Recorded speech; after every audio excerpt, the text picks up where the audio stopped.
Okay, so today we're going to be learning about the properties of exponents. And so there's a few of them that we got to learn today. There's 5 of them. And so we're just going to start with the zero exponent rule. So zero exponent rule says that anything to the 0 power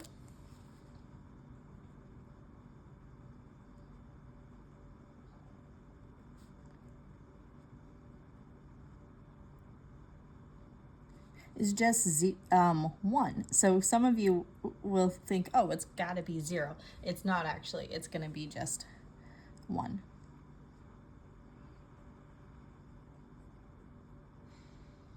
So what that means is if you ever have anything that has an exponent of 0, it's just going to be 1. Okay?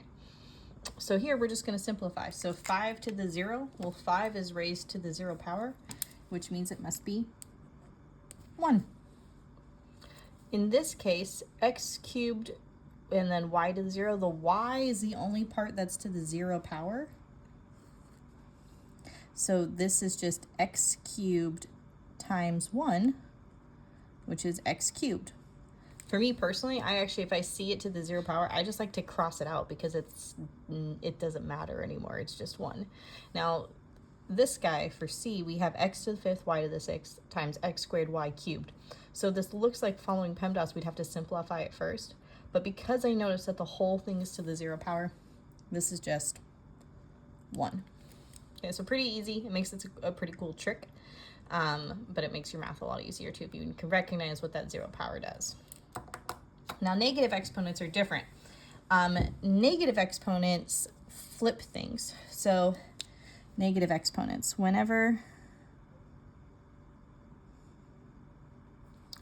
a quantity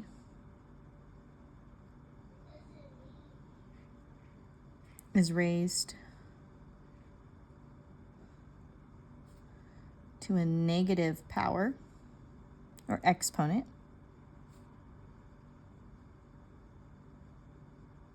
it flips. And I really want you guys to think of that word flip. So if it's got a negative exponent, it's going to flip. So in this example, I have x to the negative m. That's the same thing as 1 over x to the m, so it flips. Here, we have x to the negative 3. If I flip that, it's just 1 over x cubed. It flips it.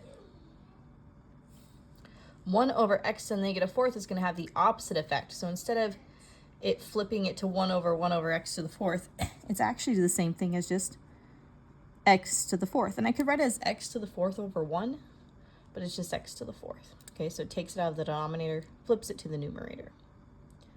Finally, we have negative 5 to the negative 4th power. This is actually going to be negative 1 over 5 to the 4th. And then if we think about 5 to the 4th power, that's 125 times 5. Sorry. My brain's farting. I believe it's going to be 625. So 1 over 625, and of course it's negative. And of course I made 624 because, you know me. So negative 1 over 625. Okay? So that's how we're going to simplify these exponents. Moving on, we're going to talk about multiplying. And so you guys, theoretically, unless you're watching the video earlier, should have discovered this power, the multiplying. And so I like it because it's actually super visual, and it makes sense. So when we're multiplying exponents,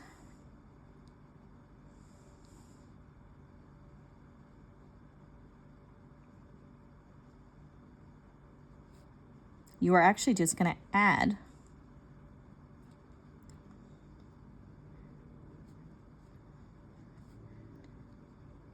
as long as they have the same base. So add exponents of same base. And this is the key. The base has to be the same. So here, when I have x to the m times x to the n, the reason why I can add the exponents is because they both have a base of x. So here I have x to the 3rd times x to the 7th. Sorry, x to the 5th times x to the 7th. This is the same thing as x to the 5 plus 7, which is x to the 12th. Okay, and that's my answer. Over here, I'm actually going to do 4 times 3, which is 12. So the numbers we actually multiply, but the exponents we add. Now, because there's only one w by itself, it actually has an exponent of 1. So 1 plus 4, which is 12, w to the 5th. And that would be my answer right there, 12w to the 5th. Finally, for this last one, I have a couple of products. I have 3x to the 7th times x to the negative 2 y to the 5th times 2xy. So what I like to do is I actually like to group them, kind of thinking about combining like terms. So 3 and 2. Well, 3 times 2, those are integers, so I'm just going to multiply them. I get 6.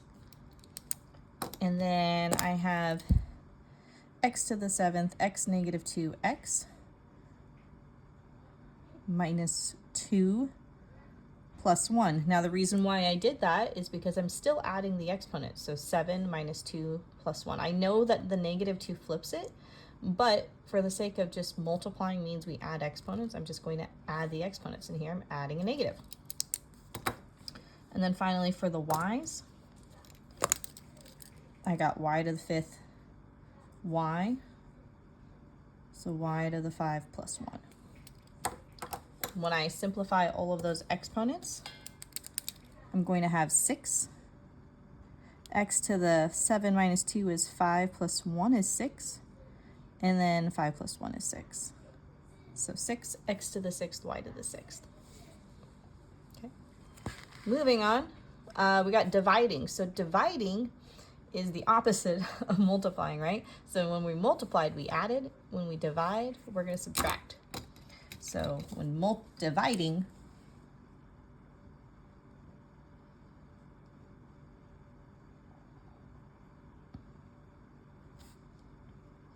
exponents subtract exponents of same base.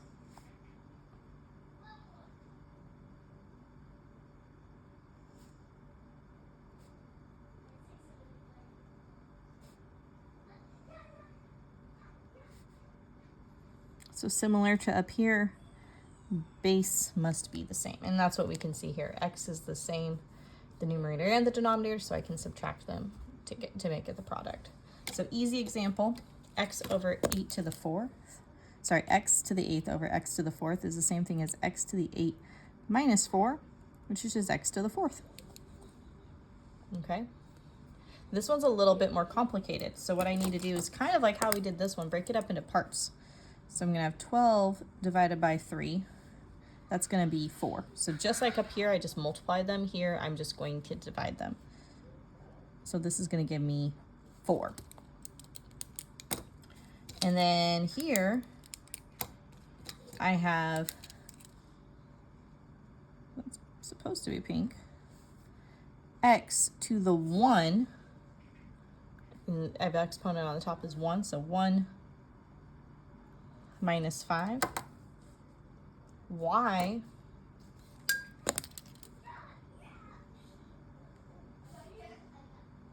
to the 4 minus 2,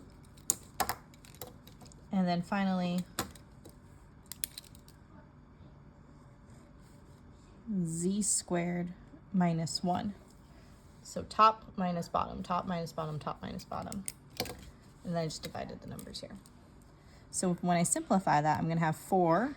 1 minus 5 is negative 4. 4 minus 2 is 2. And 2 minus 1 is 1. Now this isn't actually simplified because I cannot have a negative exponent in my final answer. Remember here, the negative exponent flips. So notice that only the x has the negative exponent. That means only the x is going to go in the denominator. So then my final answer is actually 4 y squared z. I don't need to write the exponent of 1 over x to the 4th. And that's my final answer. Okay, so kind of tricky. I like these because they're like doing little puzzles, but you have to pay attention to every single detail until you get to the end. All right, last but not least, we got power to a power. Of course, is at a weird angle now. Power to a power is my favorite one. So here we have x to the m to the n. When you have a power to a power, you're just going to multiply the exponents. So remember when we were multiplying, we actually added exponents here because they're raised to themselves. We're going to actually multiply the exponents themselves. So power to a power.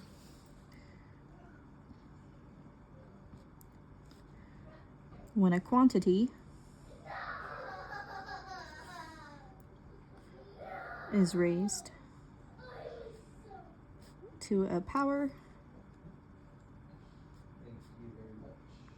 multiply exponents.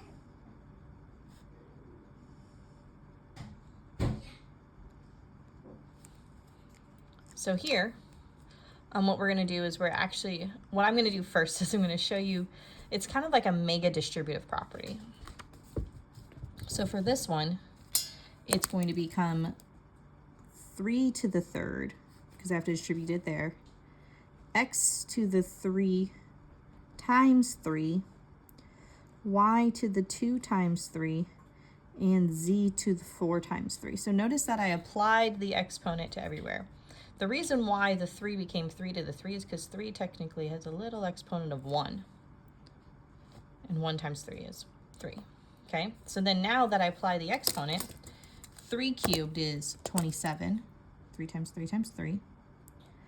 3 times 3 is 9, so I'm going to have x to the 9th.